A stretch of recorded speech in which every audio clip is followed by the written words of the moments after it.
This is my informative speech for communications. This is my three-member audience, my wife, my daughter, and my son. Okay, I'm going to have my wife come up and get the camera to record this. For lack of space, I can only scan the audience. Thank you. Okay, today I want to discuss diabetes mellitus, its effects, and some of its treatments.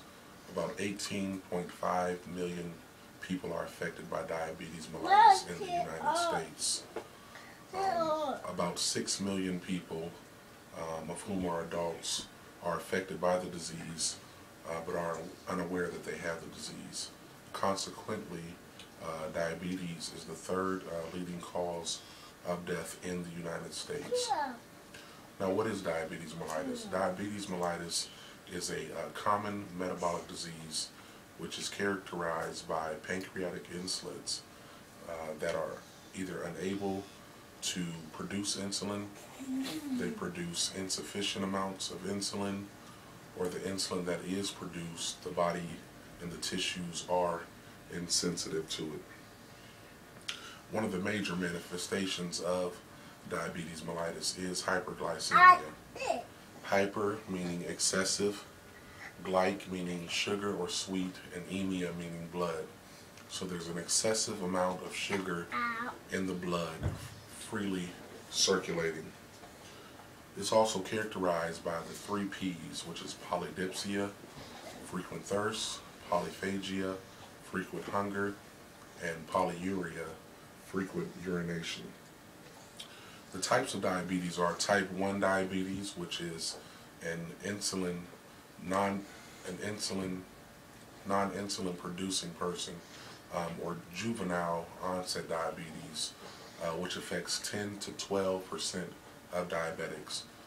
And type 2 diabetes is a person that does produce insulin and they're not insulin dependent, or an adult onset diabetes, which affects 80 to 90% of diabetics. Other diabetes people are affected by hormonal changes, which could cause diabetes, and some women who are pregnant get gestational diabetes. Type 1 diabetes is an autoimmune disease where the cytotoxic and hypersensitive T lymphocytes combine with the autoantibodies to attack the pancreatic islets. And in doing so, they destroy the pancreatic beta cells. In an autoimmune attack, it is sort of like an antigen antibody attack where the body recognizes or doesn't recognize the organ, and in doing so, it must attack the organ. Now, when the pancreatic islets or the beta cells are destroyed, the body is incapable of producing insulin. And so if it's incapable of producing insulin, the effects can be tremendous.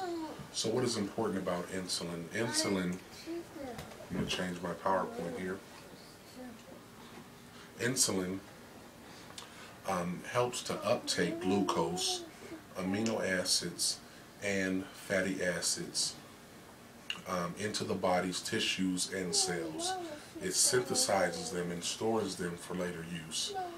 With glucose, it is uptaked into the muscles and into the liver, where it's converted to glycogen and then stored for later use.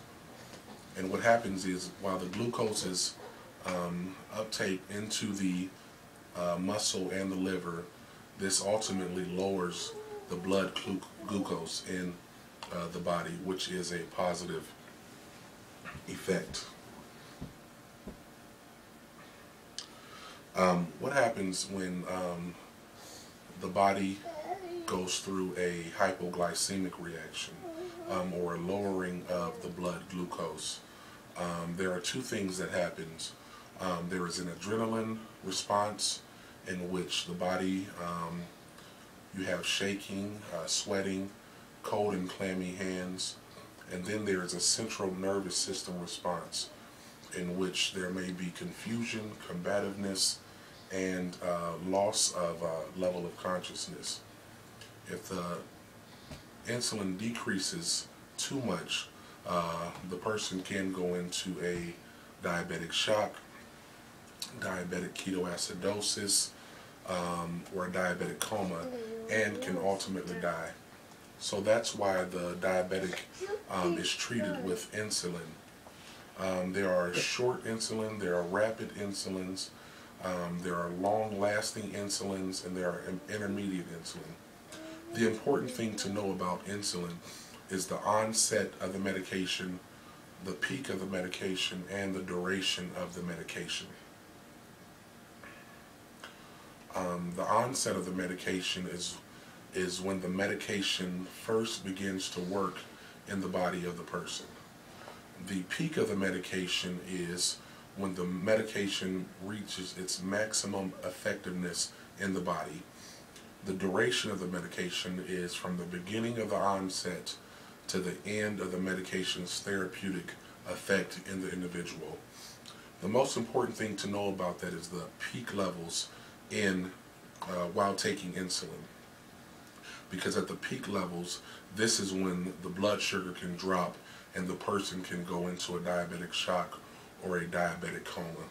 So the person must have juice, food, or candy or something available that can increase the blood glucose so that the person doesn't become hypoglycemic.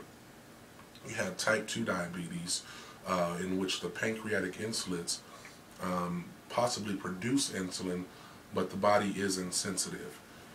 They're non-insulin dependent, so what they use is an oral tablet, usually metformin, and what this does is lowers the amount of glucose that the liver produces, and it also makes the body's cells and tissues more sensitive to the insulin that is already produced.